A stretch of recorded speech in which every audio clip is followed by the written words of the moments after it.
y soy especialista en clínica médica y gastroenterología. Bueno, gracias Gabriel nuevamente por estar.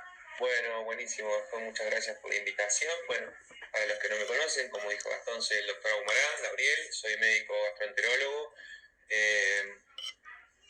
y soy especialista en clínica médica y gastroenterología. Bueno, para entrar en el tema un poquito de epidemiología, les quiero contar que el cannabis es la sustancia ilegal más consumida en Estados Unidos y en el mundo, que se estima que hay 192 millones de consumidores de cannabis en el mundo. El cannabis lidera el top 5 de consumo de drogas ilícitas en el mundo, seguido de opiáceos, y es muy común en población carcelaria y también por adicción por mala prescripción médica. Luego siguen las anfetaminas, el éxtasis, y recién en quinto lugar viene la cocaína. Según este informe de la Oficina de las Naciones Unidas contra el Delito de Drogas, durante la pandemia del COVID-19 el consumo de cannabis no disminuyó, todo lo contrario, aumentó por el aislamiento social de las personas. Y este mismo informe da cuenta que en nuestro país la población de 15 a 64 años que consume cannabis es alrededor del 2%. Yo creo que hay un subregistro importante porque un país cercano donde hay mejores estadísticas porque el estatus legal del cannabis así lo permite, como Uruguay, la cantidad de la población alrededor del 8 al 10% consume cannabis. Lo que tienen que saber es que aproximadamente 9% de las personas, de 192 millones de personas que consumen cannabis, informan dependencia en algún momento de su consumo. El cannabis no es una sola droga, no es el THC. Hay 400 sustancias químicas, 80 de los compuestos son cannabinoides, 60 tienen efecto psicoactivo. La droga que más conocemos es el THC, pero también hay otras importantes que se utilizan en la medicina canábica, como el cannabigerol y el cannabidiol. Pero ¿qué pasa?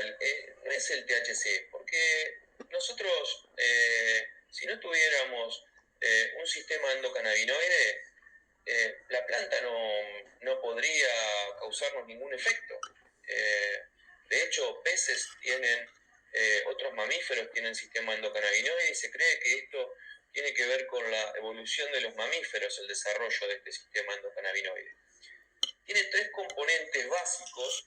El sistema endocannabinoide, digamos, lo que hace, regula la hemostasia del organismo, juega un papel importante en muchos aspectos en funciones superiores, como el aprendizaje, la memoria, las emociones, el comportamiento, la alimentación, regulación del dolor, neuroprotección.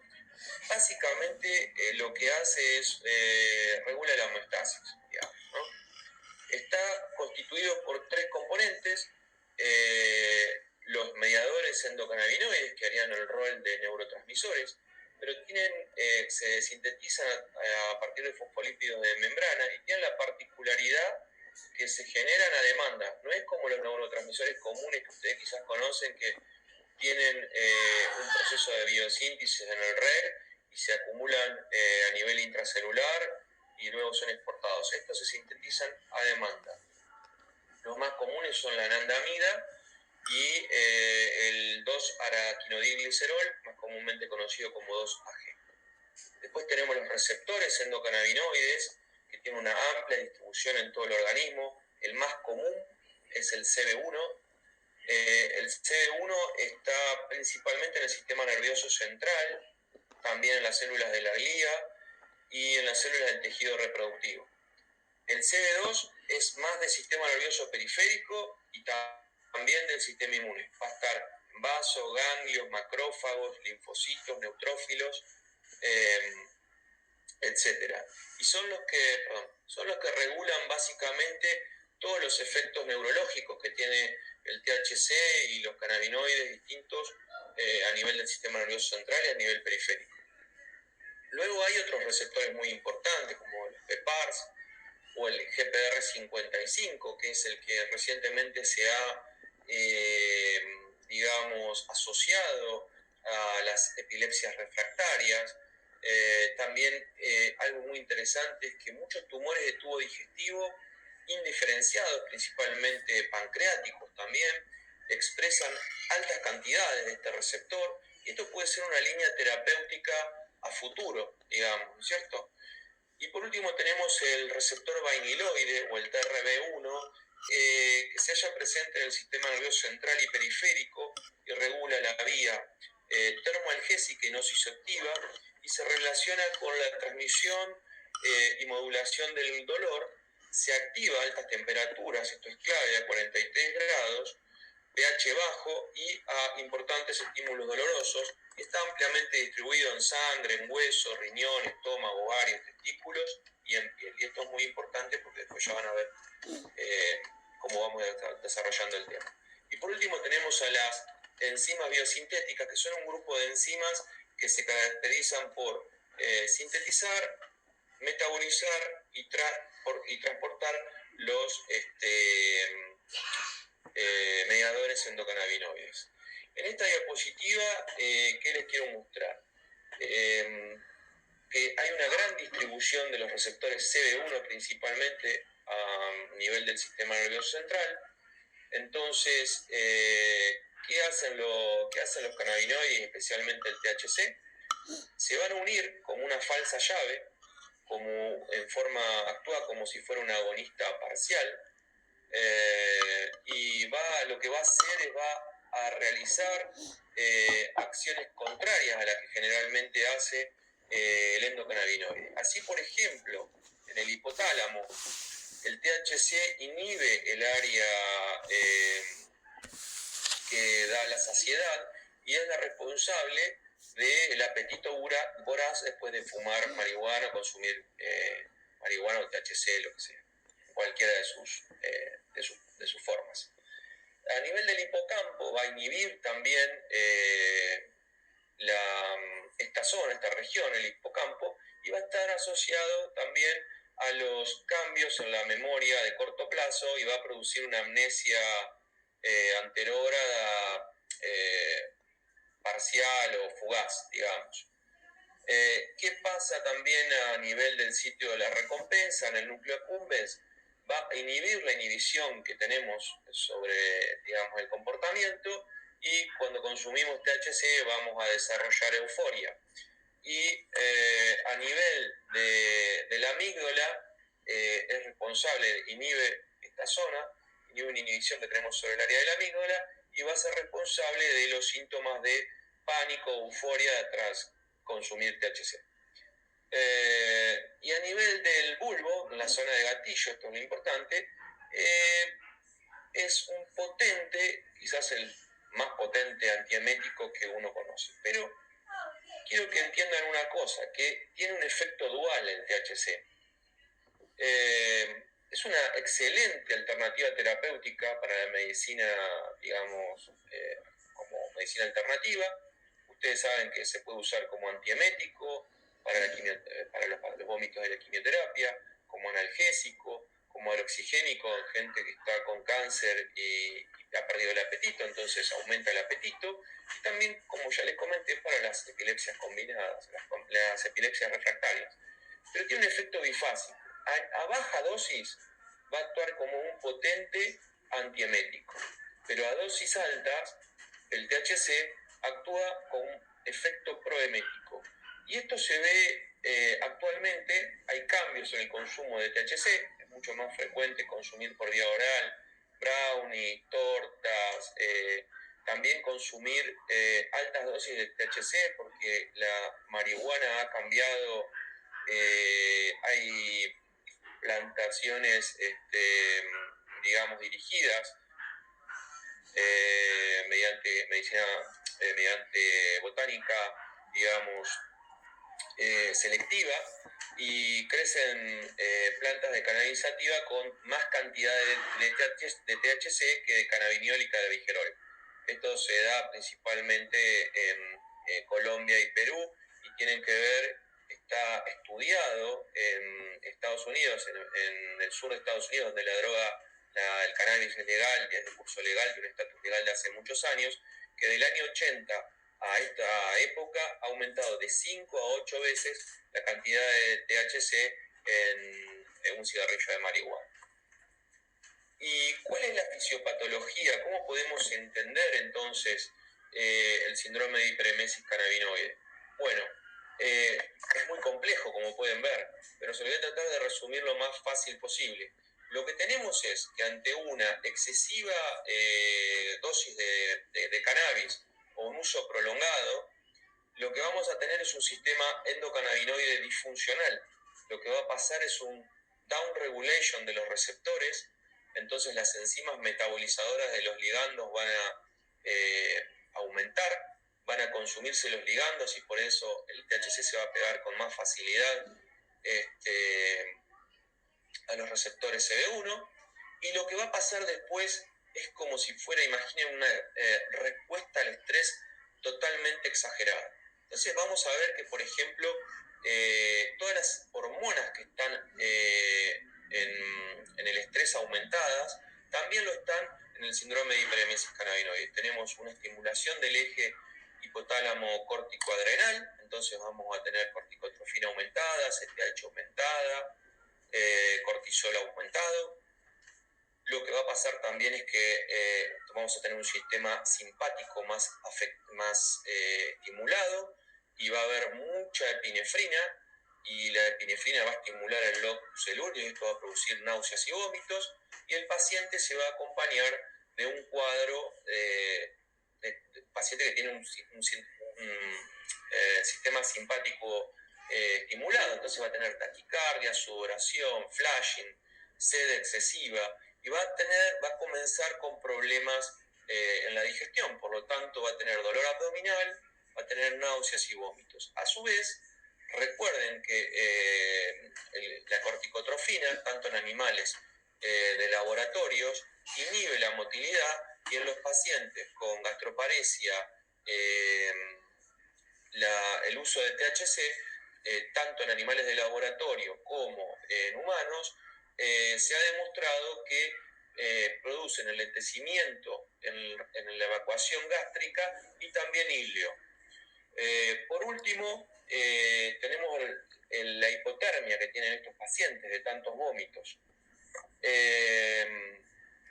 El sistema endocannabinoide regula a nivel corporal, el hipotálamo, la temperatura. El cannabis a dosis bajas va a producir hipertermia, por eso va a estar un poco como, digamos, con calor. Los pacientes en principio se quitan la ropa, tienden a sudar, pero después a dosis altas va a producir hipotermia. Y el cannabis y la hipotermia está asociada en animales y en humanos, como les dije, a náuseas y vómitos. Entonces lo que va a pasar es que se va a activar el receptor TRBP1 y lo que va a pasar es que va a empeorar este círculo, digamos, de desgracia, y va a continuar y va a seguir, mientras esto persista, se van a seguir aumentando las hormonas, y la única forma que hay para cortarlo, digamos, es la medicación o el uso de baños de agua caliente, que esto genera una upregulation del receptor, y como están cerca físicamente, los receptores CD1 y el TRB1 suelen activarse juntos a la vez. Bueno, eso es simplemente para que, no es para que se lo aprendan, sino para que lo entiendan. Pero en los 80, este es el primer trabajo que habló de síndrome de hiperemesis cannabinoide, fue publicado en el 2004. En Australia fue en los 80, a fines de los 80, fue el primer lugar donde se aprobó, en el sur de Australia, el consumo de cannabis en forma recreativa, y el grupo del doctor Allen y Moore describieron por primera vez este síndrome, y ellos vienen un grupo de aproximadamente 25 pacientes, en los cuales eran consumidores muy importantes de droga, de THC, que le aparecían un cuadro agudo de síndrome de vómitos cíclicos, de náuseas y vómitos, que los vómitos se desaparecían con la cesación de cannabis y que estos pacientes tenían un comportamiento compulsivo de bañarse con agua caliente o tomar baños de inmersión para calmar el dolor abdominal, las náuseas y los vómitos. Y lo describieron así, como una triada. ¿Se escucha bien, no, Gastón? Se escucha perfecto, Gaby. Bueno, muy bien. Bueno, entonces, este es quizás el trabajo más grande que hay en cuanto a síndrome de vómitos cíclicos del adulto y epiremesis cannabinoide. Es un trabajo de la Mayo Clinic, del grupo de Simoneto. Y acá Simoneto lo que hace es ordenar un poco los criterios diagnósticos.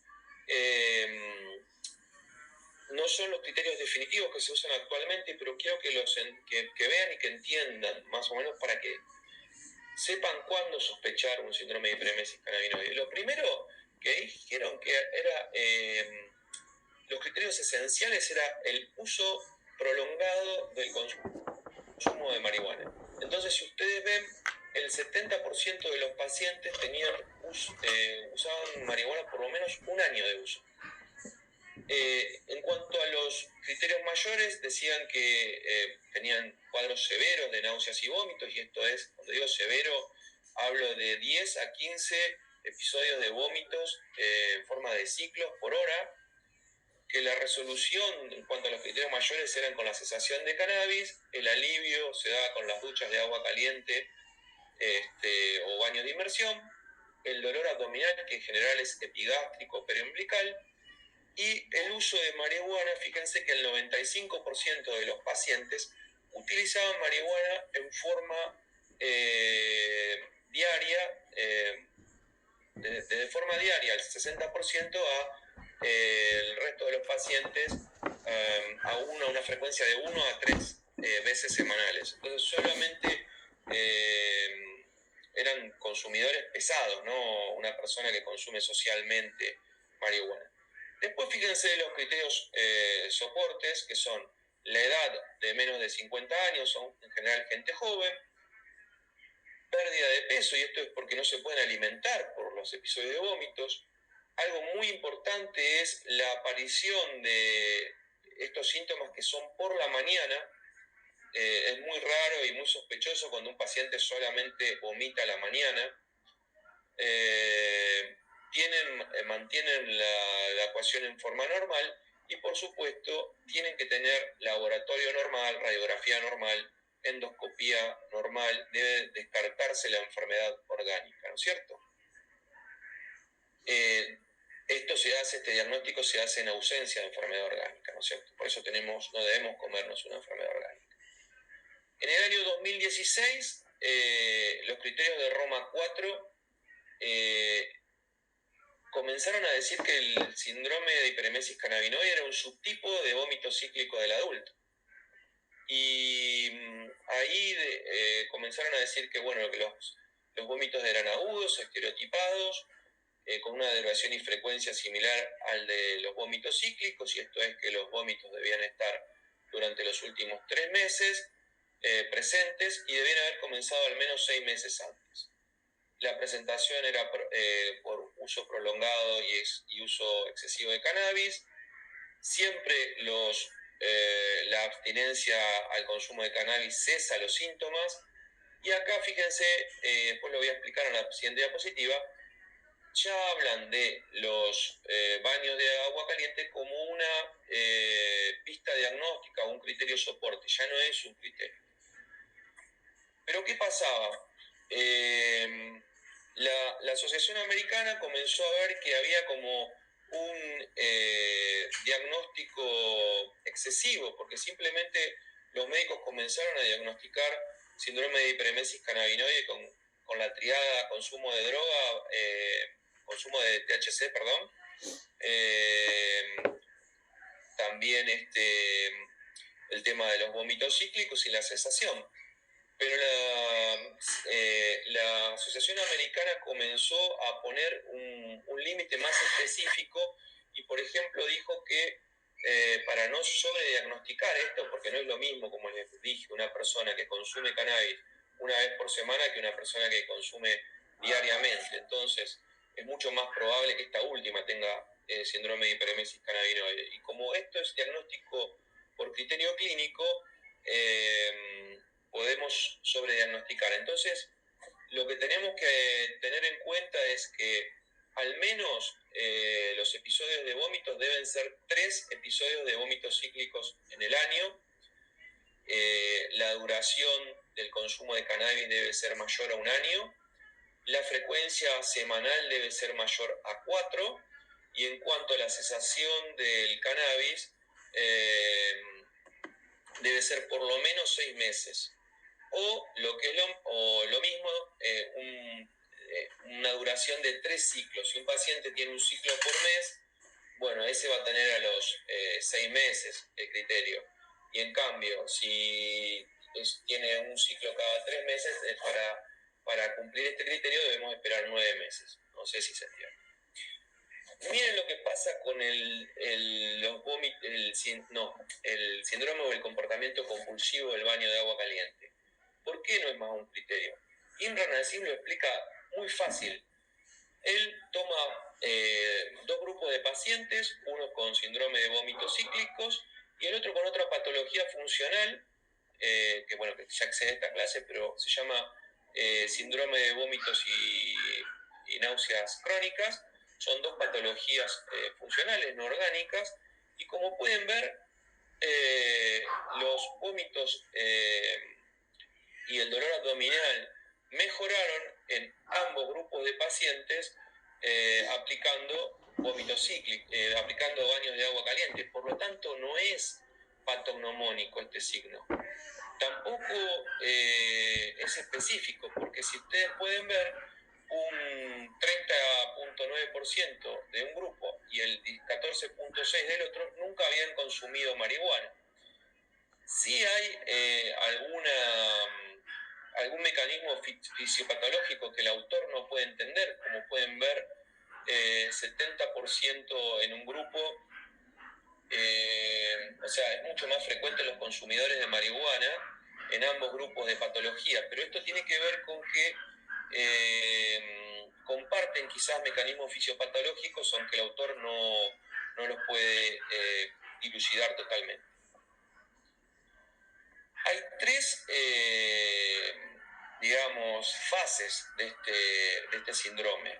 Todos los pacientes, como tal cual pasa en el síndrome de vómitos cíclicos, en el síndrome de hiperemesis cannabinoide vamos a tener una fase prodrómica con un hábito de alimentación normal. El paciente consume cannabis, empieza con náuseas, con un dolorcito leve epigástrico, con un poco de ansiedad, pero puede comer normalmente y esto se desarrolla desde meses hasta 1 año.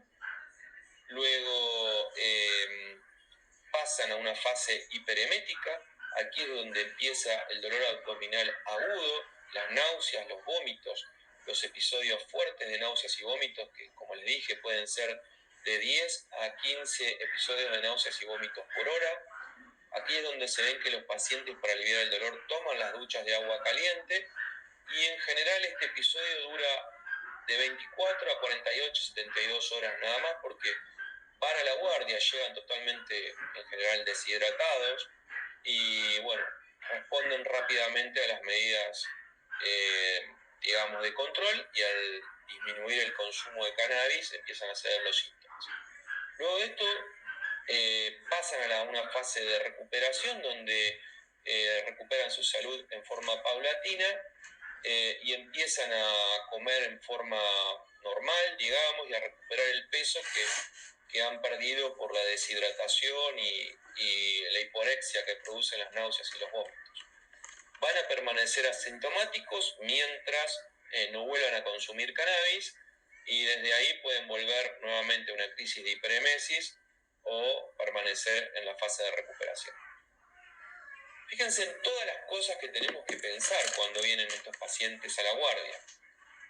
Son muchos los diagnósticos diferenciales. Lo primero que vamos a pensar cuando nos llega un paciente así con dolor abdominal y vómitos tan importantes es lo que pensamos todos, el consumo de alcohol. También podemos pensar en intoxicación por digital, por bromocriptina, por citostáticos. La cetocidosis diabética produce gastroparesia, también la uremia produce vómitos, las patologías endocrinológicas como el Addison, como la hipercalcemia producida por el hiperparatiroidismo. Los vómitos en chorro, fíjense, revisen bien al paciente porque no podemos estar frente de una emergencia, digamos, neurológica. Piensen y busquen foco motor, descarten tumores cerebrales, aneurismas, meningitis, todas las causas de hipertensión endocraniana que producen vómitos en chorro.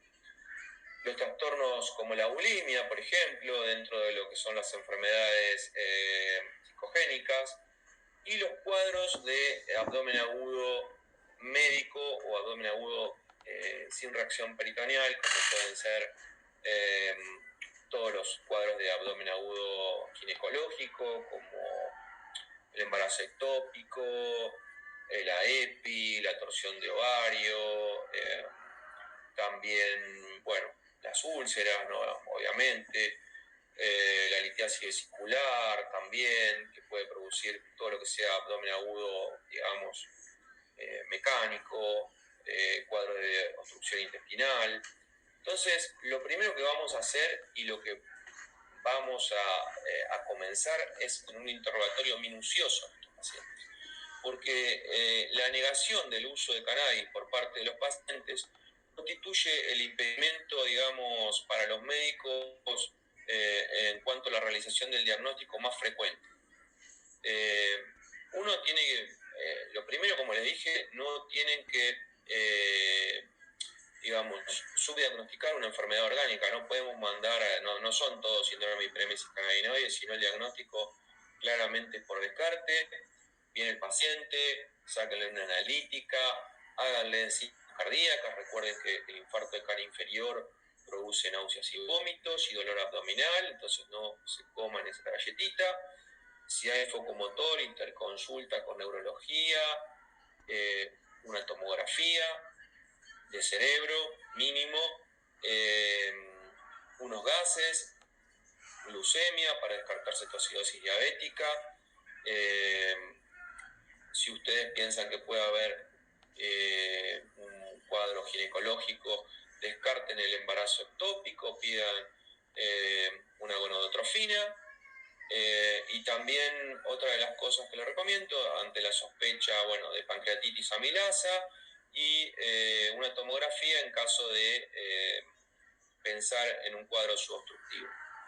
En la endoscopía, si ustedes están sospechando un cuadro porque el paciente viene con un poco de acidez o náuseas y vómitos nada más, lo que tienen que entender es que muchas veces se ve un pequeño Mallory Weiss o una esofagitis leve o una gastritis no erosiva, y estos son epifenómenos de tantos vómitos.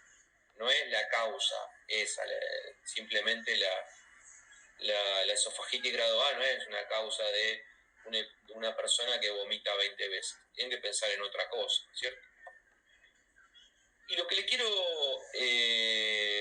que vean, que no todos, como les digo, no todos los que parece, estos son casos reales de pacientes que parecían un cuadro y terminaron siendo otro. Y pónganse a pensar ustedes en su vida, digamos, no sé si hacen guardia o ya tienen alguna experiencia como médicos. Por ejemplo, si alguna vez se le cruzó pensar que una persona con digamos, un trastorno de la alimentación como una bulimia, podía ser como en este caso finalmente fue un síndrome de hiperemesis cannabinoide. O un señor un poco más grande que tenía insuficiencia renal y pensaban que el cuadro era debido a la uremia y era también un caso de síndrome de hiperemesis cannabinoide. Y fíjense en estos 13 artículos que les estoy mostrando acá, es un resumen de 3 artículos epidemiológicos del uso de cannabis en embarazo y mujeres puérperas. Son 3 estudios de medicina familiar, los más importantes que encontré, y el uso de cannabis en el embarazo y en el puerperio va de 30 a 3%. Digamos, ¿cuántas mujeres embarazadas uno se olvida de preguntarles si están consumiendo cannabis? Que vienen con vómitos, ¿no es cierto? Y uno siempre piensa en la hiperemesis cannabinoide. Otro punto que quiero que conozcan es este, son las complicaciones dérmicas. ¿Qué es lo que pasa? Como les dije, los pacientes utilizan baños de agua caliente para calmar los dolores, pero muchas veces este síndrome de hiperemesis cannabinoide, los pacientes reemplazan la ducha de agua caliente por un objeto, una fuente de calor. A la izquierda les muestro lo que puede producir en un paciente una almohadilla térmica cuando se queda dormido y la utiliza en forma crónica. Fíjense, eso se llama eritema Vigne. Yo lo vi hace muchos años en gente que se quemaba en forma crónica con el radiador porque dormía con un radiador cerca, se quemaban los pies y van a encontrar eso. Atrofia, hiperpigmentación y también eritema. Y después el otro caso, en uno era una almohadilla térmica, en el otro acá era una plancha, lo que utilizaba la persona, y pueden ver que parecen estrías o lesiones medias atópicas raras. Entonces está bueno consultar con un dermatólogo cuando uno ve esto, porque puede llegar a ayudarnos con el diagnóstico, ¿no es cierto? Pero uno lo tiene que conocer al menos. En cuanto a las complicaciones, esas eran las dérmicas. Acá lo que quiero que vean son las más severas por ahí. A veces los vómitos pueden, por aumento de la presión intratorácica, puede romper algunos alvéolos y podemos ver un neumomediastino, como se ve acá en la placa. Pero cuando uno ve neumomediastino, recuerden que se puede romper una víscera hueca como el esófago y el paciente puede morir en horas o minutos. Entonces ahí les recomiendo que soliciten una tomografía para realizar un diagnóstico pertinaz, que no se queden sin paciente. La otra complicación es la intususcepción de intestino delgado. Miren, este es una serie, hay varias series de casos donde cuentan la asociación de intususcepción y síndrome de hiperemesis cannabinoide. Ahí abajo del vaso van a ver como un signo, el signo específico, que es el signo de la escarapela, que se ve muy claramente en la tomografía, y es bastante patognomónico de intususcepción. En adultos generalmente esto se asocia a enfermedad oncológica. Es mucho más frecuente en los niños de forma banal o benigna, pero en los adultos generalmente tiene que ver con digamos, el enrollamiento de dos segmentos de intestino delgado en forma de telescopio y la obstrucción debido a tumores, pero en los pacientes con síndrome de hiperemesis cannabinoide esto se da bastante seguido y revierte con tratamiento médico. En general no se apresuren a tomar una decisión de llamar al cirujano porque a esto hay que darle una chance y porque de toda la serie de casos menos del 5% necesitó resolución por vía laparoscópica en forma quirúrgica, ¿no? Resolución quirúrgica. Lo que no debemos hacer es subestimar a los pacientes.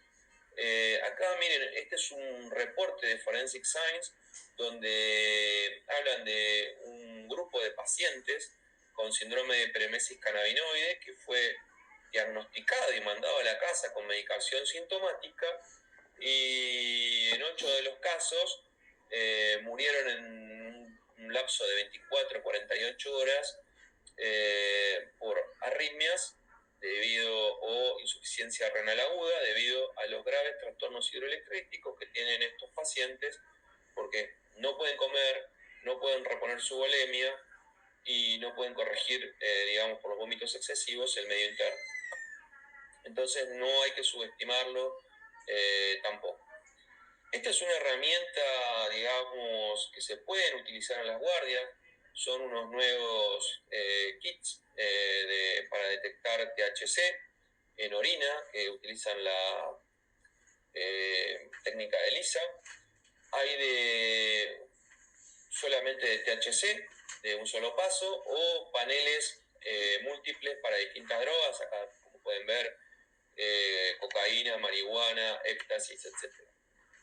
Como les dije, los pacientes suelen ser negadores y es muy difícil a veces, y esto puede ayudar a desenmascararlos o a,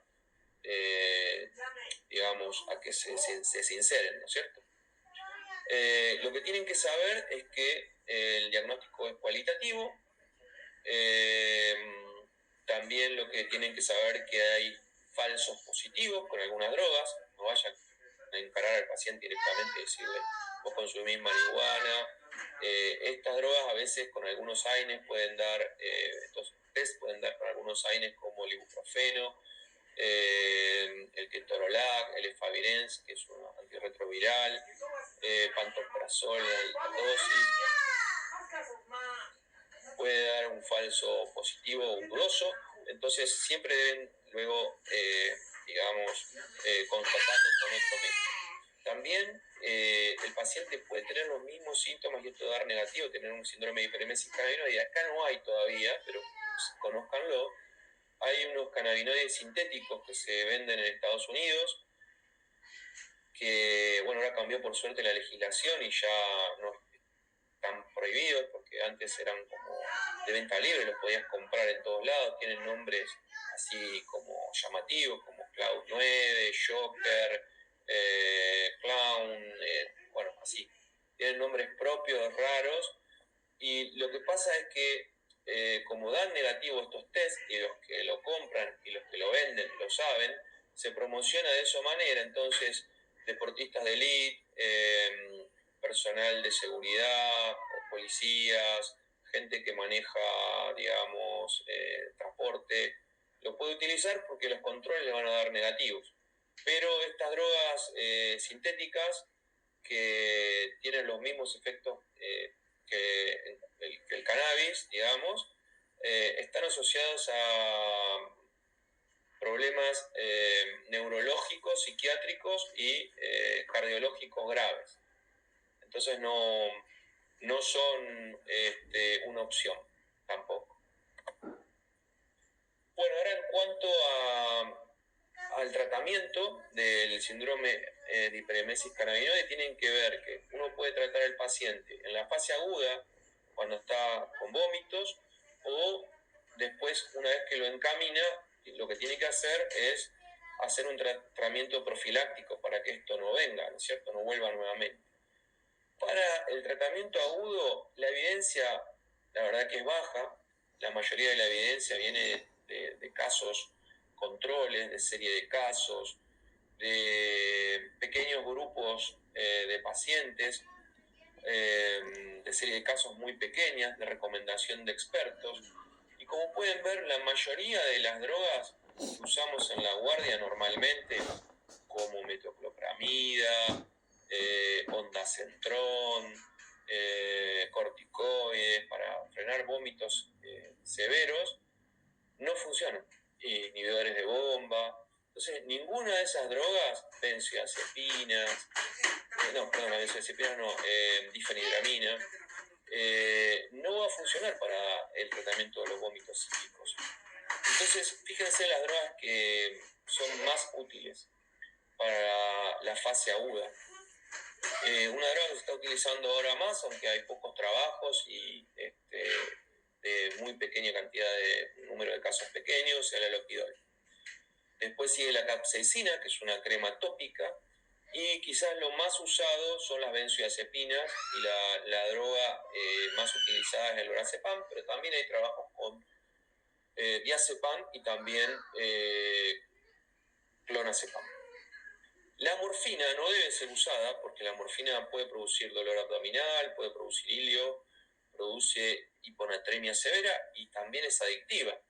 Entonces, no se la puede utilizar en forma, digamos, en un paciente adicto en forma, digamos, reiterada, porque vamos a cambiar una adicción por otra, ¿no es cierto? Como les dije, de la metoclopramida para abajo, fíjense, la efectividad es menor al 10% y no va a servir absolutamente para para gastar dinero nada más. En cuanto al tratamiento agudo, como les dije, lo primero que tenemos que hacer es estabilizar al paciente. Podemos indicar solución fisiológica y alternar con glucosado, porque el paciente no come. Hay que hidratarlo, hay que corregir el medio interno, principalmente evitar los trastornos, digamos, el daño renal, las arritmias. Entonces, lo que podemos también indicar es ondansetron para utilizar de puente hasta que el paciente mejora, pero esto no lo va a parar el cuadro de náuseas y vómitos, como les dije, pero sí va a disminuir la cantidad de vómitos hasta que empiece a responder a la droga más usada, que son las benzodiazepinas. El lorazepam, quizás como tiene una vida media corta y una acción más rápida, es la droga quizás más adecuada para empezar. Se empieza más o menos 1 miligramo cada 6 horas, se puede pasar a vía oral y es óptimo, pero también podemos empezar con un diazepam y después rotar a clona o seguir con diazepam en forma de vía oral. Como les dije, hay trabajos muy interesantes con alopidol. Este es un triple ciego, es uno de los estudios mejores realizados, y el número de pacientes no es muy grande, en el cual se comparó alopidol contra ondansetron y 60% de los pacientes mejoraron en forma global y 48% con la dosis más baja de alopidol contra 19% de ondansetron. También el outcome fue la disminución del dolor abdominal y las náuseas a las 2 horas de tratamiento. En 2 horas, 6 de cada 10 pacientes, o sea, mejoraron. Y también había otros outcomes secundarios, como una alta más precoz, un menor número de utilización de benzodiazepinas y menor dosis de rescate de otros medicamentos. La capsaicina, como le dije, es una crema tópica, es bastante económica, es una crema que se utiliza en forma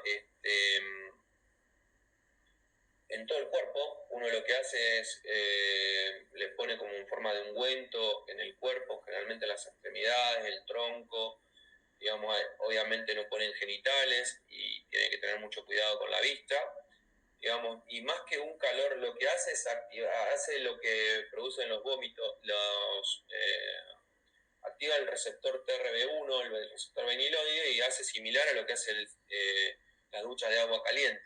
Digamos, disminuye de esa forma el cuadro de náuseas y vómitos.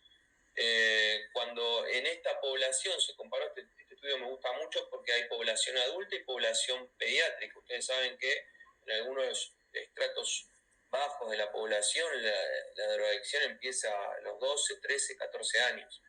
Y tanto en población fue efectivo y seguro, tanto en población pediátrica y tanto adulto, el grupo que utilizó el tratamiento estándar con las benzodiazepinas, la corrección del medio interno y la solución fisiológica, la hidratación profusa, más la capsaicina, se recuperó más rápido de las náuseas y los vómitos y tuvo también un alta más precoz respecto al uso a las personas que utilizaron solamente el tratamiento estándar. Muy bien, ahora, en cuanto al tratamiento profiláctico, el abordaje profiláctico, acá ya entran en juego otras especialidades. Lo primero que hay que hacer y hay que controlar es que el paciente deje de consumir cannabis. Entonces, lo vamos a derivar para los servicios de psicología y psiquiatría, que hay que trabajar también en conjunto, en forma multidisciplinaria. Las intervenciones psicosociales y la terapia cognitiva conductual son las herramientas más útiles, digamos, los tratamientos que han demostrado mejor resultado. Después tenemos los grupos de autoayuda o consejería en caso de que el paciente no pueda afrontar el tratamiento psiquiátrico o psicológico. ante el fracaso de estas terapias cognitivas conductuales, hay descritos tratamientos con gabapentin en adultos o acetilcolina en niños, en adolescentes, pero son casos anecdóticos, no les puedo recomendar digamos, en forma, digamos, que lo hagamos siempre, ¿no es cierto? Y después lo importante es que muchos pacientes fracasan porque los síntomas de la abstinencia interfieren en la vida diaria y hacen fracasar el tratamiento. Entonces es conveniente muchas veces iniciar tratamientos con antidepresivos tricíclicos. ¿Cómo mantener la abstinencia? Bueno, la aminotriptilina es un antidepresivo tricíclico, es la droga más utilizada. Empezamos con dosis bajitas de 10 miligramos y se va aumentando progresivamente cada 2 semanas hasta una dosis máxima entre 50 y 200 miligramos cuando el paciente, uno trata de llegar hasta que el paciente ya no sienta síntomas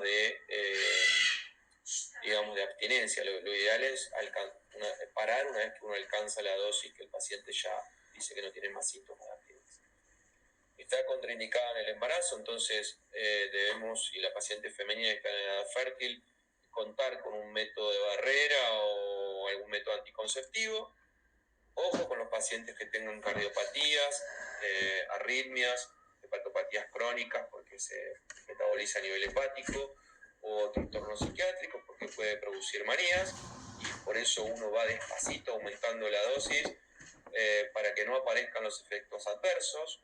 Los efectos adversos más comunes son las alucinaciones, las palpitaciones y la fatiga, que a veces los pacientes abandonan por la fatiga. Y en estos casos podemos, antes de suspender, podemos intentar rotar a otros antidepresivos como la nortriptilina o la doxepina. Entonces, ¿cómo desescalar el tratamiento profiláctico cuando uno está con estas drogas? Bueno, lo primero que vamos a hacer es controlar el control de la abstinencia. Nosotros tenemos que llegar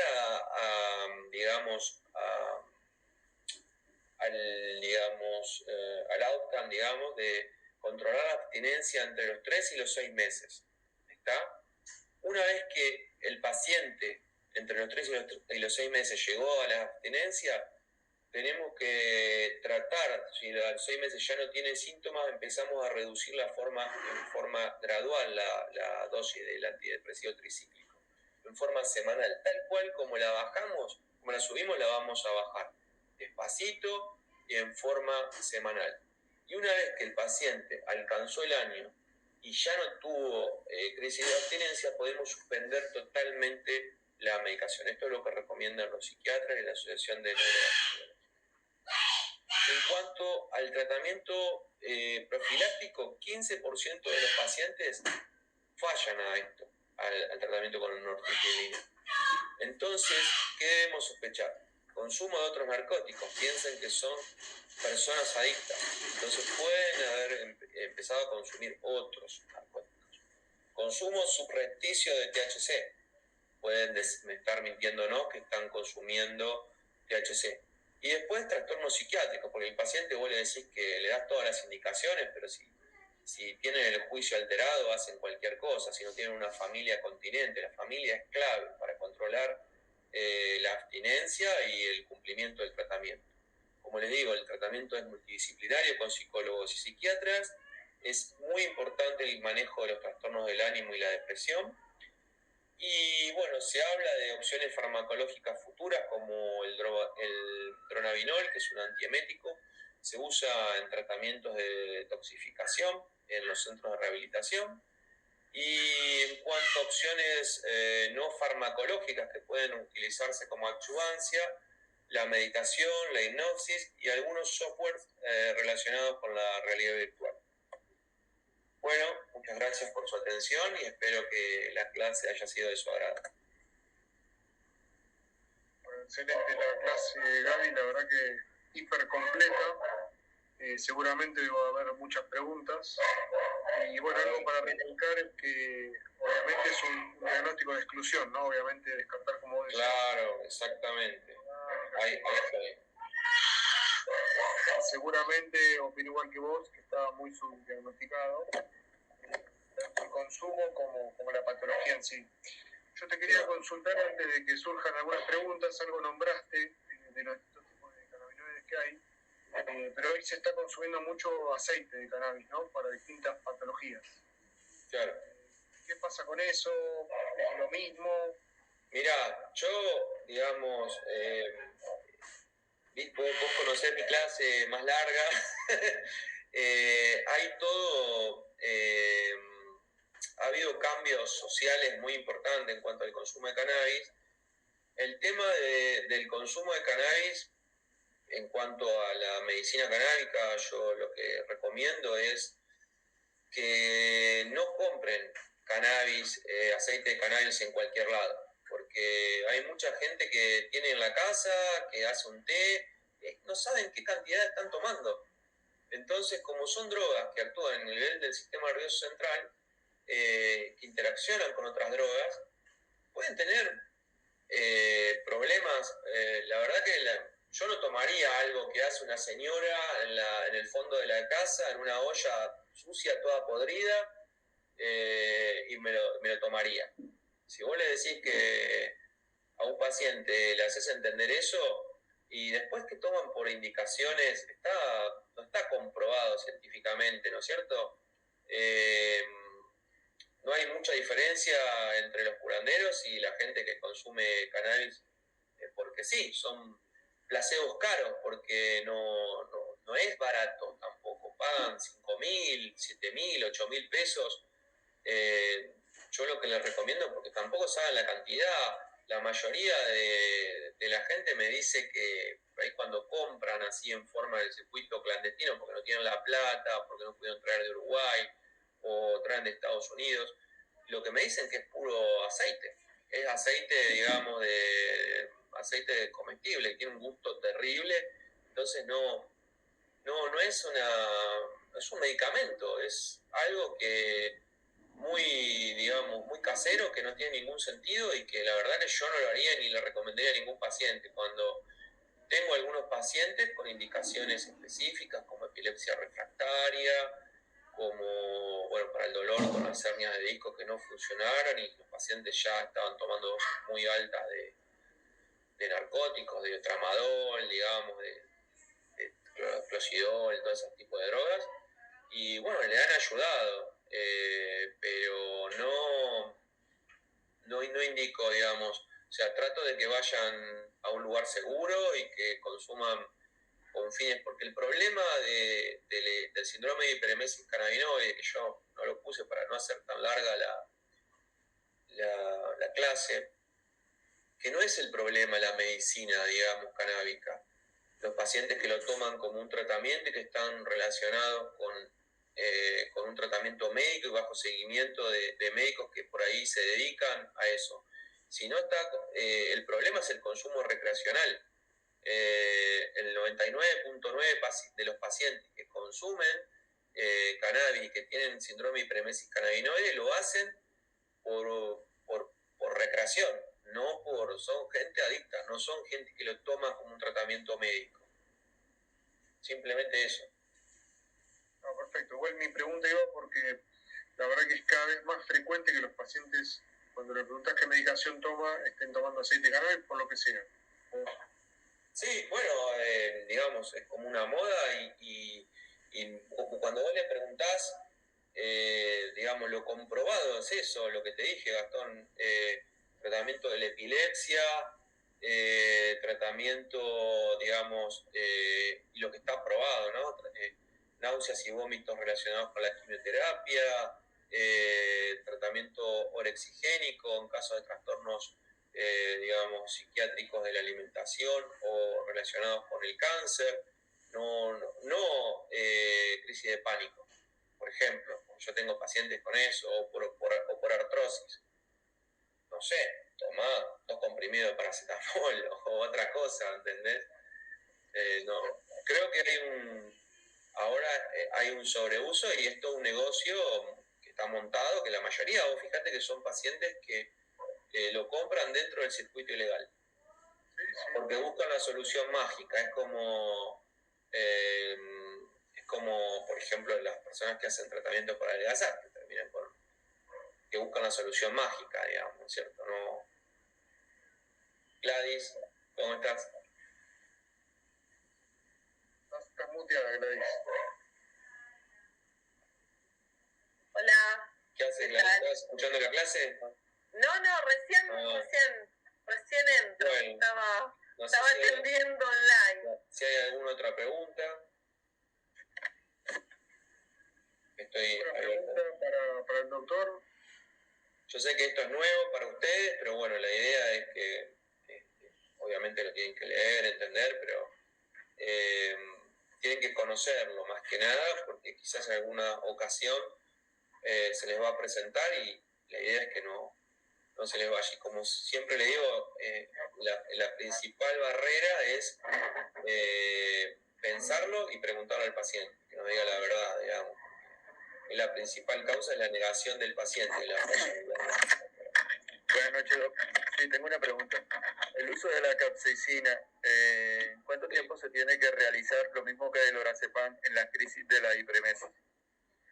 Bueno, el tema de la capsaicina, mira, es muy interesante. De hecho, ya en algunos lugares, cuando el paciente tiene diagnóstico, se lo puede poner en la casa. Pues es algo muy barato, en Estados Unidos vale 3, 4 dólares la crema. Entonces se lo puede poner antes de llegar a la guardia. Tarda entre 30 minutos y 2 horas en hacer efecto, digamos, en absorberse en piel. Se pone cantidad importante, ¿viste? Se pone todas las articulaciones, en el tórax generalmente, en los miembros inferiores, y actúa bastante rápido. Depende de la cantidad, obviamente, consumida de cannabis, pero generalmente empieza a hacer efecto entre los 30 minutos, pero el efecto máximo es a las 2 horas. Y ahí va, digamos, más que nada por el trabajo, ¿viste?, que les mostré comparativo con capsaicina y varios trabajos, pero a partir a la hora no hay diferencia significativa en cuanto al tratamiento médico, pero después de las 2 horas puedes esperar hasta 2 horas. Y eso está bueno avisarle al paciente, porque empieza a sentir como calor y se asustan, ¿viste? Se quieren sacar, irse a bañar. Entonces hay que esperar un poquito y explicarles cómo es. Muchas veces los vendan para que no se quiten la crema, pero generalmente dicen que hay que dejarlo así libre para que el paciente no ponerlo más incómodo, porque muchas veces en general son pacientes que están excitados, eufóricos. Y el lorazepam se da hasta que, por vía endovenosa, hasta de 8 a 6 horas, 0,5 miligramos, y hasta que vos lográs controlar el síntoma. La crisis en general, con tratamiento, se controla en 24 a 48 horas. Lo podés controlar. Y una vez que vos lo controlaste, si lo controlaste en 24 horas, que el paciente está mejor, lo pasás. Muchas veces cuando el diagnóstico está y es conocido, al principio tardás más porque tenés que hacer un montón de estudios, ¿viste?, complementarios para descartar una enfermedad orgánica, pero cuando vos ya el cuadro es reiterado y lo conocés, ya rápidamente le ponés el tratamiento y el paciente quizás en un par de horas mejor, y lo puedes pasar a vía oral, esperar un poco y lo mandás a la casa al otro día, pero en general lo tenés 24 o 48 horas para hasta que sale de la crisis. Muchas gracias. Dale. Bueno, ¿alguna otra pregunta para el doctor? Si no, lo liberamos. Bueno, mil gracias, Gabriel. Lo que les quiero contar después es el tema del impacto, ¿viste?, en la salud pública. Que no lo puse, pero se lo voy a comentar rápidamente ahora. Desde que se aprobó la ley, digamos, en varios estados del sur de Estados Unidos, y ahora en Washington, Nuevo México, California, etc., este síndrome empezó a verse mucho más. Cuando uno ve las estadísticas de vómitos incoercibles en la guardia, aumentó 5 veces en los últimos 10 años, o sea, por 5, digamos, el número de consultas. También aumentaron los trastornos psiquiátricos, también aumentaron los accidentes de tránsito, también aumentó la criminalidad, no solo, fíjense el impacto en la salud y en la vida de las personas. Los estados lo que están tratando es de ganar más dinero y cobrar más impuestos, pero estas cosas a veces lo que hacen es tener un impacto en la salud de la población. Bueno, básicamente era para que lo conozcan, lo tengan en cuenta, porque ustedes, si en algún momento cambia la ley en Argentina, van a empezar a verlo acá. Todo llega en algún momento, las modas y los viajes hacen todo posible, así que ustedes van a ser los especialistas del futuro y lo van a ver seguramente con mayor frecuencia que nosotros. Chao, me desconecto entonces. Mil gracias, Gabriel, por todo, un fenómeno. Las dos clases fueron excelentes. Chao, Gabriel.